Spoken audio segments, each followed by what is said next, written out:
I'm glad to know that it seems like it's starting to be full moon. Chairman Green mentioned that, and I can understand why things are happening like they are. Okay. Representative Jackson, would you start us with an opening prayer, please? Thank you, Mr. Chairman. Father, in the name of Jesus, we come before you today, asking for your wisdom, your guidance, your leading, as we do the business for the people of the state of Georgia. Father, bless this, the chairman of rules, bless the speaker, bless all those in leadership, Lord, so that we may do things that are proven in your sight. In Jesus' name, amen. Thank you, sir. All right. I had hoped to start this meeting at 11 o'clock. However, Senate Appropriations has it from 10:30 on. So, and they are working on something I think most of us feel is pretty important. So give them a little leeway on that. All right. Senator Dixon, I think, is first on Senate Bill 33.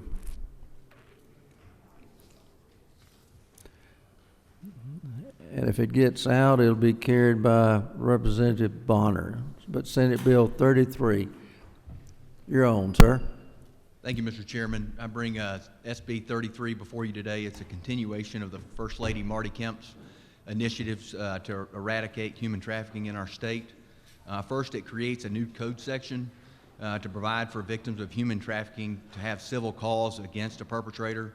It also allows them to potentially recover damages and attorney's fees, and it also creates a statute of limitations for filing such civil action. Okay. Anyone have a question? I don't see any hands raised or buttons pushed. Thank you, sir. Thank you. Okay, Senator Walker. Goodness.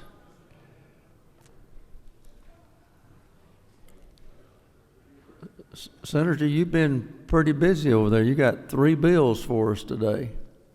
Good morning, Mr. Chairman. Yes, sir. Thank you very much. He's got Senate Bill 86. Senate Bill 86 deals with annual corporate registration filings with the Secretary of State, and I got 3 different solicitations in the mail, and I've gotten a lot over the internet emails, and they look very official, and they're wanting to handle your registration for you for $150. This bill makes it clear that it's not an official document and it's a solicitation, because you can go online and do it for $50 in a few minutes. It's the same as Representative Wiedauer's House Bill 153. Okay, you've got a question, Chairman Frustration. Thank you, Mr. Chairman. Thank you, Chairman Walker, and I want to thank you for your leadership and work on this important issue. As you point out, your legislation is identical as to dealing with the concept with Representative Wiedauer's bill. Is that right? Yes, and so I am agreed with you. I'm sorry. Chairman, I think you're going to use this bill for something else. It's already been used. Okay, right? Well, I'm for it, whatever. You're very gracious in that Senate Bill 86 is a vehicle for the very important corrections needed to the equitable caregiver statute that came out of House Judiciary, and that's the bill that's before the Rules Committee today. Is that correct? If you know. Is that correct? Yeah, that's correct. Yes, I apologize, Mr. Chairman. I rushed down here and got confused. Okay. I want to thank you for your work and leadership, Chairman. You just got an explanation of Senate Bill 86. Okay, any questions for the gentleman? Seeing none, okay. Senate Bill 218. Okay, Senate Bill 218 addresses issues where you have an indicted local official, somebody that's been indicted for a felony by a grand jury. They've been removed from office. This Senate Bill 218 would suspend their pay until their case was adjudicated. If they are exonerated, then they would get the back pay.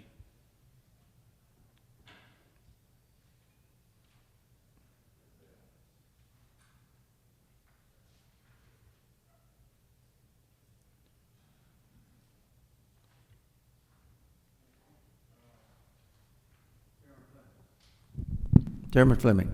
Thank you, Mr. Chairman. Senator, thanks for bringing the bill. I was listening to your description of it there, and it reminded me of a bill that we sent over to y'all.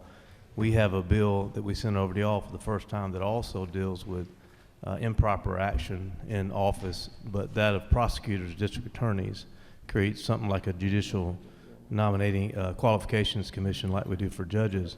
Do you know the status of that bill in y'all's chamber? Chairman Fleming, I'm not on judiciary. I assume it maybe went to judiciary, and I do not know the status of the bill. Well, that's for the first time we would actually begin to deal with some significant problems. We have some prosecutors, very similar to what your bill does here. I would encourage you to see if you can help us move that one over there. Would you give me the House bill number again, please, sir? 411, House Bill 411. Be happy to look into it. Thank you so much, Senator. Yes, sir. Not today, I don't think.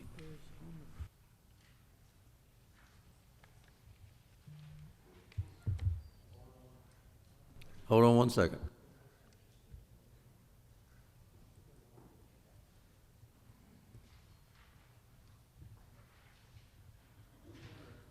Always interesting.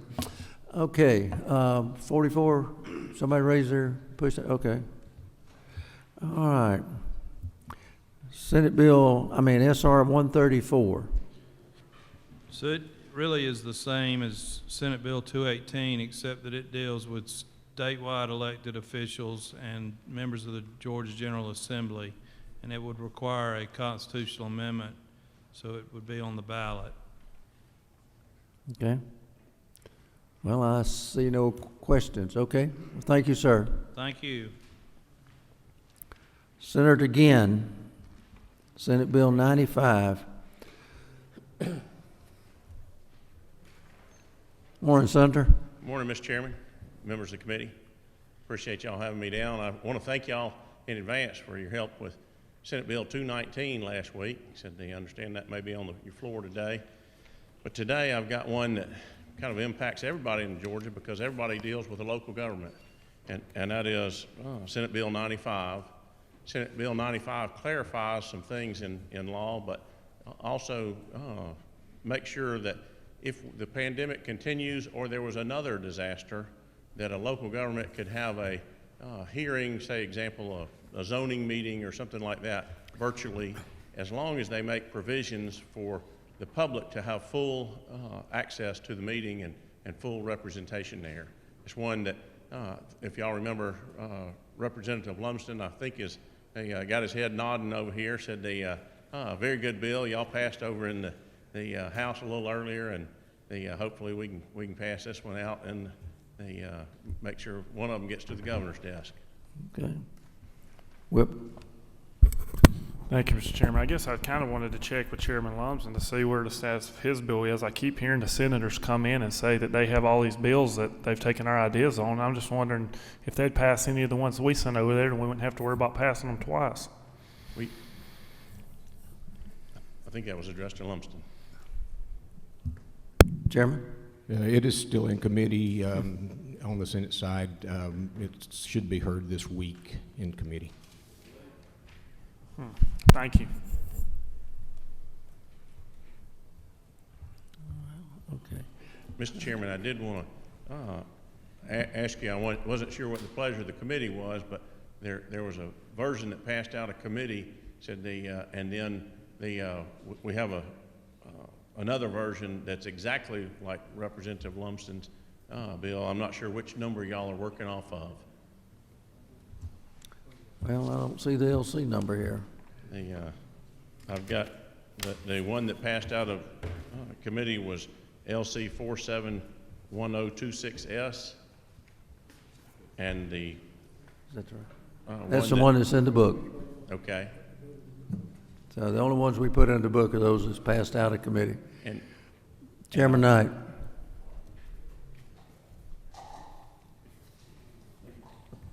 Thank you, Mr. Chairman. Just a question to the author, and I apologize, I don't see the rest of the code here, but on line 13 and 14, where it begins, provided, however, that no such declaration shall be necessary for any agency as defined in subparagraph A.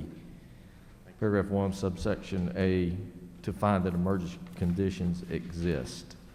So, could you explain maybe what that is referencing? In other words, what I'm reading in this, an agency can unilaterally on its own declare an emergency, and that can that will suffice in order to do these online meetings or teleconferences. Currently in state law, the state agencies that have statewide jurisdiction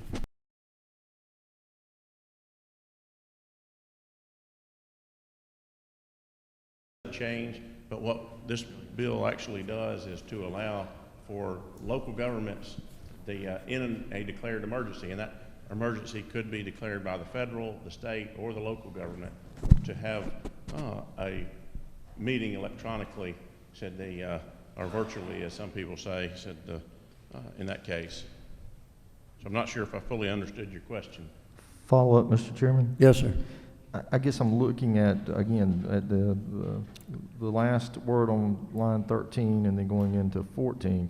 However, that no such declaration shall be necessary for an agency as defined, and it goes through that section, to find that emergency conditions exist, thereby necessitating meeting by teleconference.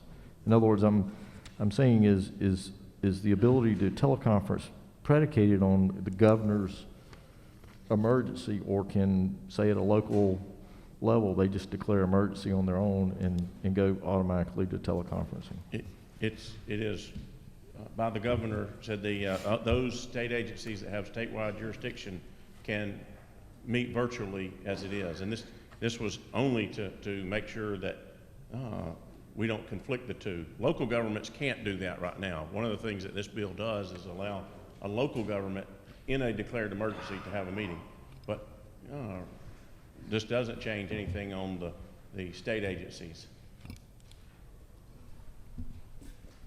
Chairman Lumsden. In relation to that question, the language that you're referencing was some provided by the governor's office. The issue dealt with the use of the term agency in the original bill. By definition, agency included all of the state agencies that we normally think of as state agencies, but by definition, it also included local governments in that definition. The language you're referencing to separates those two, keeping state agencies as we normally think of them in one category, and separates out the local governments by use of that language. Okay, I see no more questions. Thank you, sir. Thank you, Mr. Chairman. Appreciate y'all's favorable consideration. All right, Tyler Smith, because Senate Judiciary is having a meeting, and Tyler Smith's going to be carrying this bill if it ever hits the floor. Senate Bill 105. Morning, Mr. Chairman and members of the committee. Good to see y'all again. Bring before you Senate Bill 105. This passed out of the Senate. Chairman Strickland of the Senate Judiciary Committee was carrying this bill. And basically, Senate Bill 105 will provide a uniform pathway to early termination of probation for individuals who have proven their rehabilitation.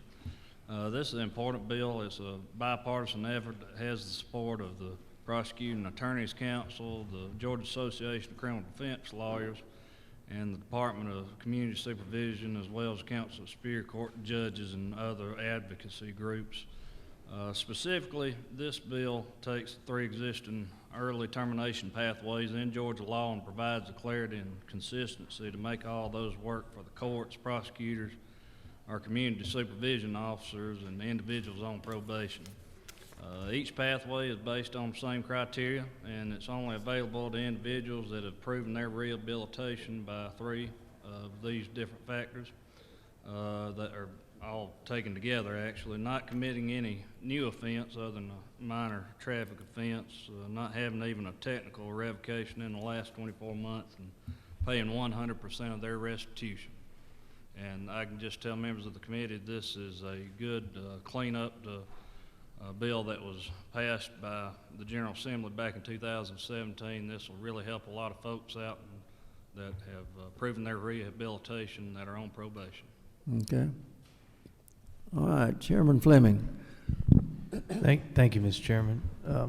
Counselor, so I guess what I'm trying to understand is, I heard your explanation, but what is the current law? And it sounds like we're going to make it easier to get off probation, and how does this go about doing that? So, and I thank you for the question, Mr. Chairman. This would not make it easier. In all actuality, you still have to prove that you have been rehabilitated. You cannot have had your probation actually revoked. Right now, I'll use the scenario of you could have your probation revoked, say by the Superior Court judge. He finds that you violated your terms of probation, and you could still get community supervision. You would still have to go through the full probation term then. So you have to not get in any trouble during this period. There is a situation that would change under this. You'll find that a lot of our probationers, they sometimes have a financial hardship. They may miss one payment or not be able to pay all of their probation fee for that month. You'll find that a lot of DCS officers will work with them on that, and whereas they may not make that payment this month, they come back and make that up the next month. So technically, they could have their probation violated for that 1 month that they were either late or couldn't pay all of that amount for that month's balance. So that would change under this law. So that's the only substantive change we're making? Yes, yeah, that's correct, Mr. Chairman. Okay, thank you. Okay, I see no more questions. Thank you, sir. Thank you, Mr. Chairman, members of the committee. And since the senator's still in judiciary, I'm going to ask Chairman Chuck Abstration if he will present 238. Thank you, Mr. Chairman. This is the second of the code revision bills that we're up to consider this year, and this one is in response to U.S. Supreme Court opinion with respect to the Official Code of Georgia annotated, and also as it relates to our contract with LexisNexis to provide the annotations for Georgia law. Be happy to answer any questions. Would ask for your favorable consideration. Okay, see no questions. Thank you, sir. Thank you. All right, Senator Harper, Senate Bill 119. Morning, Senator. Good morning, Mr. Chairman, members of the committee. How are you, sir? I'm good. I'm good to Hope see you. Hope you had a good weekend. I had a wonderful weekend. How about yourself? Well, I worked all weekend answering phone calls from senators. But not from this one. Not from that. That's correct. Yes, sir. You're one of the few, didn't you? I'll let you have your weekend. I was giving your weekend off, Mr. Oh, okay. Chairman. But good to see you. Senate Bill 119 is a bill by brought by the Georgia Forestry. I'm bringing on behalf of the Georgia Forestry Commission. It deals with burning mainly hand-piled vegetation and leaves and such, mainly in your backyard. Basically, what this bill does is it sets up a list of mandated requirements that you'll have to abide by, and if you abide by that list, you do not have to call and notify the department. Under current law, you don't have to get a permit to burn leaves. All you have to do is notify the department. This takes out that notification as long as you abide by this set of statutory requirements. The Forestry Commission believes this actually will set up a safer way of allowing folks to burn this type of stuff in the yard, and it also saved the department about $175,000 a year. So with that, Mr. Chairman, I'd be happy to answer questions. Okay, Chairman Hatchett. Thank you. Senator, is the individual that's doing the burning still liable for any damages? Yeah, the individual, that's one of the points in the bill, that the individual still assumes that they will be liable. That's correct. Mr. Williamson. Thank you, Mr. Chairman. To the author of the bill, is it not true you did a great job explaining this bill, and I look forward to voting yes on it out of rules? I appreciate it, to my good friend, Mr. Williamson. And just Excellent. a point of clarification, Mr. Williamson, I voted to pass 2 of your bills out of Senate rules today to the floor. Well, thank you and we'll so have much. them on the floor this afternoon, to my friend. I had no idea, but this is a good bill. I look forward to voting for it. Yes, sir. Well, I appreciate it. I guess everybody's kissed and made up then, huh? The love is. Woo. Senator Tippins is next. Thank you, sir. Thank you, Mr. Chairman, members of the committee. Y'all have a great day. No, yes, Senator Tippins is next. Go ahead. Senate Bill 144. Morning, Senator. Morning, Mr. Chairman, members of the committee. I sure appreciate you hearing these two bills this morning. I think the first bill on the agenda is Senate Bill 144. Yes, sir.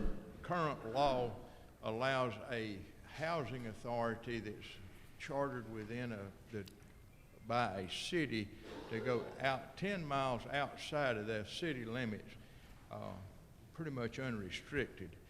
This bill modifies that and says if a housing authority goes outside of the home political subdivision in which they're constituted, they will have to have the permission of the other political subdivision into which they go. It removes the 10-mile limitation, but it also puts them under the jurisdiction of the other political subdivision in which they propose to have a building.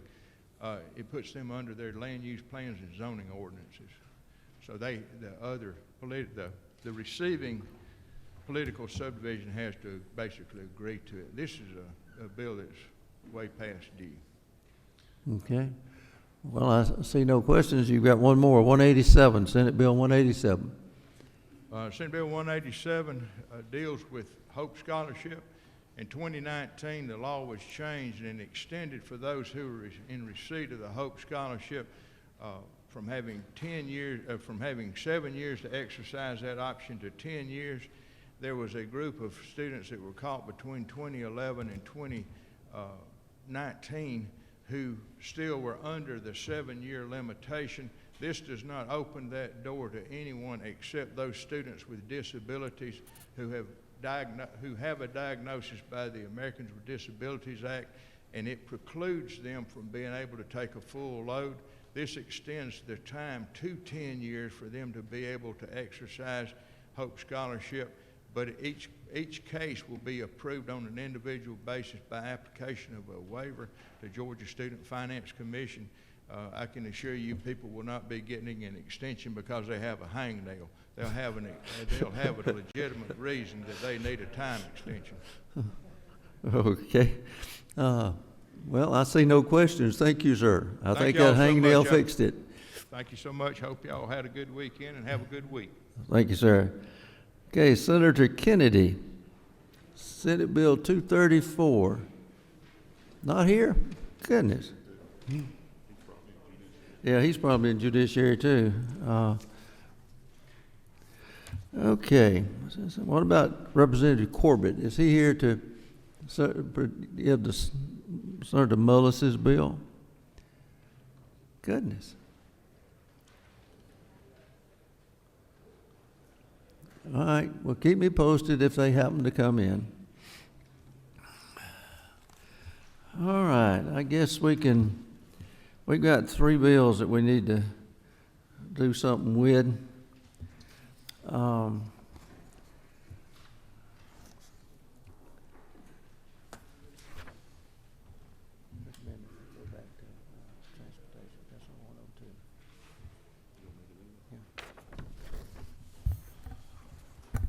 Mr. Chairman, I move that Senate Resolution 102 be returned to the Transportation Committee. Do I hear a second?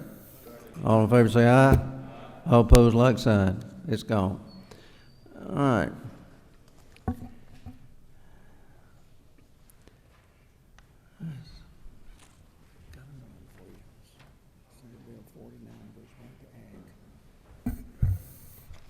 Mr. Chairman, I move that Senate Bill 49 be returned to the Ag Committee. I hear a second. I move and second. All in favor say aye. All opposed, like sign.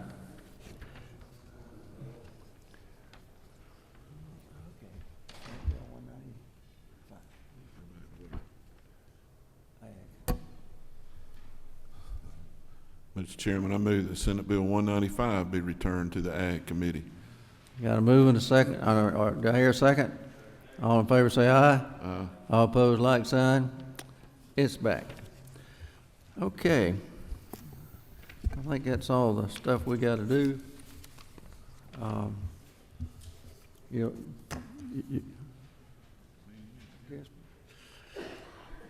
think I know where they're going. There's supposed to be a couple of bill signings or something at 10 o'clock. All right. Well, let's set the calendar for tomorrow. March 22nd, day 30, what's that, Mark? Day 37? Goodness gracious. Day 37. Two more, that's right. I had mine. Don't forget to go by and get your COVID-19 test today. It'll make you feel good because you'll only have two more to go. Okay, let's set the calendar for tomorrow, day 37. Okay, Senate Bill 33. Do I hear a move? Got a move and a second. All in favor say aye. All opposed, like sign. It's on. Senate Bill 86. Do I hear a move? Got a move and a second. All in favor say aye. All opposed, like sign. Okay, Senate Bill 119. Do I hear a move? Gosh, do I hear a second? All in favor say aye. All opposed, like sign. Okay, it's on. Senate Bill 144. Do I hear a move? Got a move and a second. All in favor say aye. All opposed, like sign. It's on. Senate Bill 187. Do I hear a move? Got a move and a second. All in favor say aye. All opposed, like sign. It's on. Okay, he didn't show up. We'll hold that one. Senate Bill 234. Do I hear a move? Got a move and a second. All in favor say aye. All opposed, like sign. Senate Bill 190. Oh, okay. Well, we're going to take 234 back off. I hear a move. Take it off. I move and a second. All in favor say aye. I'll tell you what. Don't get much quieter. I won't hear you. So Senate Bill 234 is not on tomorrow's calendar.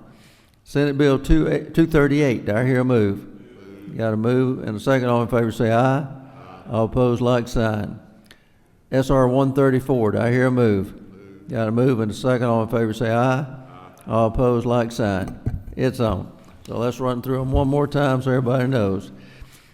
Senate Bill 33, Senate Bill 86, Senate Bill 119, Senate Bill 144, Senate Bill 187, Senate Bill 193,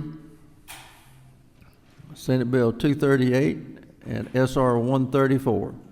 That's tomorrow's calendar. Thank y'all, and y'all have a great day. Mr. Chairman, Hold I on. move that pursuant to Rule 33.3, that each bill on all calendars for tomorrow debate be limited to 1 hour, time to be allocated by the Speaker.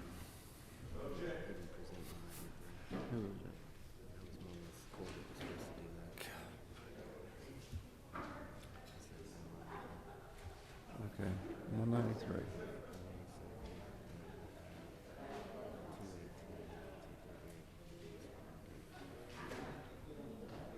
Okay, so I just need to take that one off. Okay, we got a move and a second to limit debate to 1 hour. All in favor say aye. Aye. All opposed, like sign. Okay, I need to see a show of hands. Right hand of those opposed.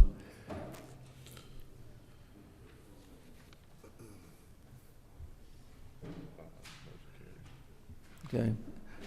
Motion carried. Before anybody leaves, we had someone who did not show up that I missed and put it on the calendar. Senate Bill 193. Got a move to take it off the calendar for tomorrow. Got a move and a second. All in favor say aye. All opposed, like sign. It will not be on the calendar for tomorrow under regular calendar. Thank y'all. Y'all have a good one.